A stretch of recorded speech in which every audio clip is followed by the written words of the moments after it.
Pada musim 2021-2022 lalu, AS Roma berhasil menyelesaikan musim dengan cukup memuaskan. Meski masih belum mendapat sinar terang di kompetisi Serie A, mereka berhasil meraih trofi pertama dalam kurun waktu 14 tahun terakhir. Adalah trofi Europa Conference League, yang sekaligus menjadi trofi Eropa pertama klub sejak 61 tahun sebelumnya. Dalam beberapa tahun terakhir, AS Roma memang terus berjuang untuk bisa menggapai panggung tertinggi. Pemain bintang datang silih berganti.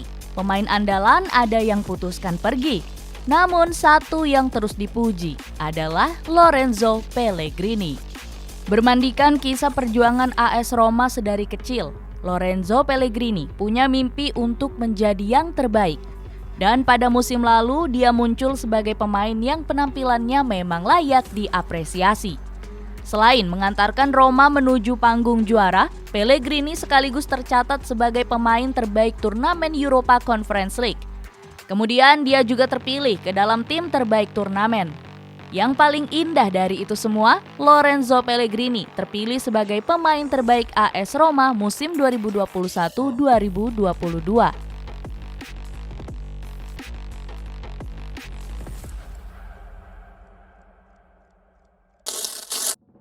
Perjuangan Lorenzo Pellegrini masuk ke tim utama AS Roma.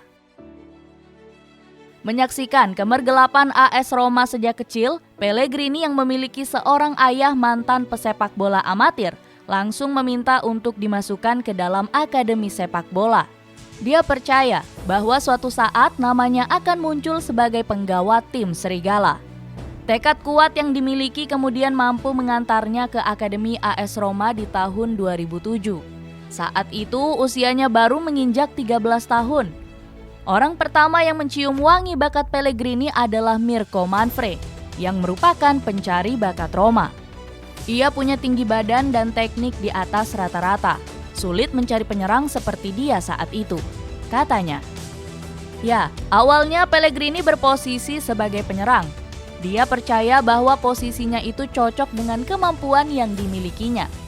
Akan tetapi seiring berjalannya waktu, Pellegrini justru tumbuh menjadi seorang gelandang. Tak tanggung-tanggung, dia disebut bakal mewarisi terah Daniele De Rossi sebagai legenda AS Roma. Sayangnya untuk mencapai itu semua harus dibutuhkan perjuangan yang ekstra keras. Sebab seperti diketahui, laju Pellegrini sempat terhambat oleh penyakit kardiak aritmia yang dideritanya. Penyakit tersebut menandai adanya malfungsi pada sistem kerja jantung Pellegrini. Sialnya lagi, diagnosa tersebut muncul sebelum dia bakal melakoni debut bersama AS Roma musim 2012-2013. Pelatih Zdeněk Zeman saat itu sudah meminta manajemen untuk membawa Pellegrini ke skuad yang disiapkannya. Hambatan yang dialaminya itu pun membuat Pellegrini hancur. Apalagi ketika dia mulai masuk ke tim utama pada tahun 2014, pelatih tidak langsung mempercayainya. Rudi Garcia yang menjabat sebagai alenator masih belum percaya sepenuhnya dengan bakat Pellegrini. Maka sang pemain dilepas ke klub sesama Italia, Sassuolo, pada 2015 silam. Menyadari ada bakat hebat dalam diri Pellegrini, Roma menyelipkan opsi buyback di masa depan dalam kontrak yang terjalin dengan Sassuolo. Meski Roma terdengar masih mempercayainya, Pellegrini tetap merasa frustrasi. Dia masih belum percaya bahwa klub yang dibela nyaris 10 tahun lamanya mau membiarkannya pergi. Di tengah harapan yang mulai pudar, amarah yang tidak bisa disembunyikan, serta kekecewaan yang masih terpendam, Pellegrini menolak menyerah dan tetap memfokuskan diri pada satu tujuan, yaitu menjadi salah satu gelandang terbaik Italia. Maka tidak menjadi suatu hal yang mengejutkan bila pada akhirnya Sassuolo justru menjadi titik balik dalam karir Lorenzo Pellegrini. Dalam 54 pertandingan yang dijalani di semua kompetisi, Pellegrini berhasil mencetak 11 gol. Dia berkembang menjadi salah satu gelandang serba bisa di bawah asuhan Eusebio Di Francesco, pelatih yang pada akhirnya membawa Pellegrini pulang ke AS Roma. Ya, setelah tangani Sassuolo pada rentang 2014 sampai 2017, Eusebio Di Francesco ditunjuk sebagai pelatih baru AS Roma. Disitulah dia kembali berkolaborasi dengan Pellegrini yang disebutnya sebagai gelandang papan atas Italia. Pulang ke AS Roma dan merajut kejayaan. Bagi Pellegrini, kembali pulang ke AS Roma jelas menjadi sebuah perjalanan besar. Akan tetapi, lagi-lagi, jalan untuk mendapat pengakuan tak terbilang mudah. Ada banyak kerikil menghadang. Malah ombak dengan kekuatan besar tak jarang datang menerjang. Di musim pertamanya kembali ke Roma, Pellegrini kesulitan mendapat menit bermain. Itu terjadi karena Roma masih punya gelandang jempolan macam Raja Nainggolan dan Kevin Strootman.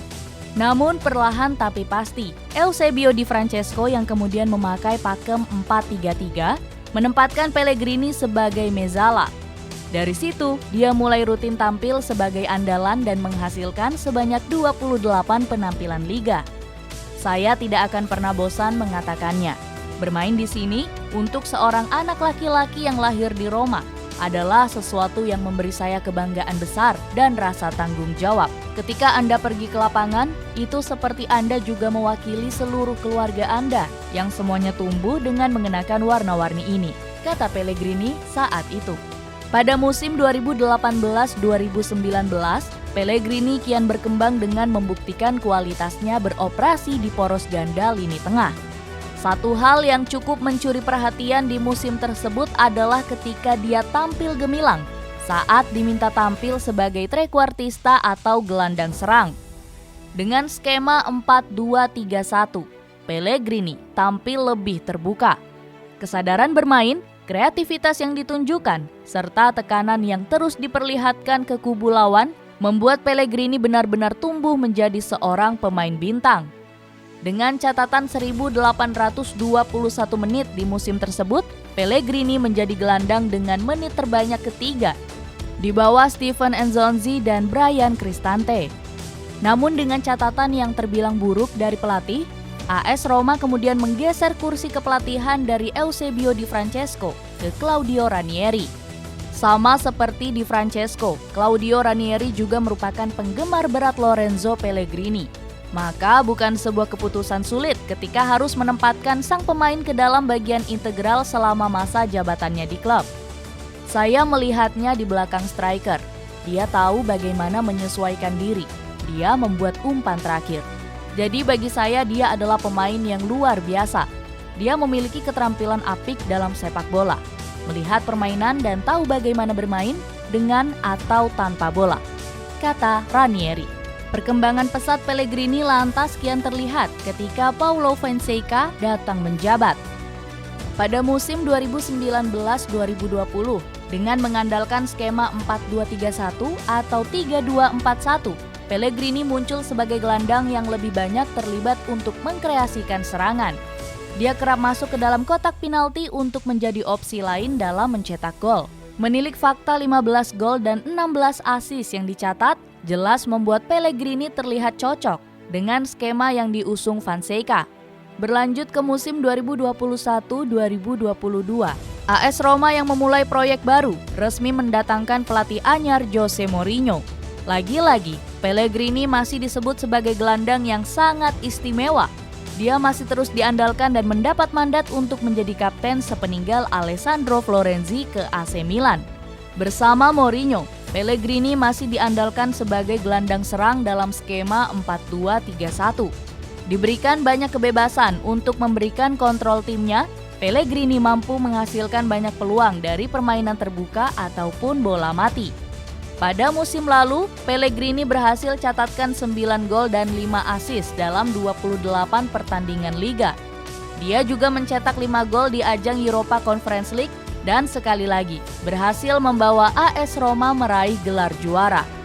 Pada musim 2022-2023 ini, sejak kedatangan Paulo Dybala, Lorenzo Pellegrini diberi peran lebih ke dalam.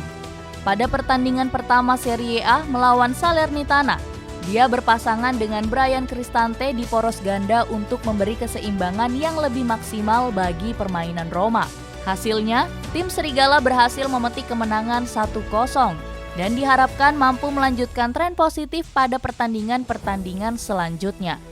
Lorenzo Pellegrini Dengan segala kegigihan dan kemampuan yang terbilang tinggi, berpotensi menjadi raja di tim serigala. Kecintaan besar yang tercurah pada Roma juga sangat layak membuatnya jadi penerus tahta pangeran ibu kota.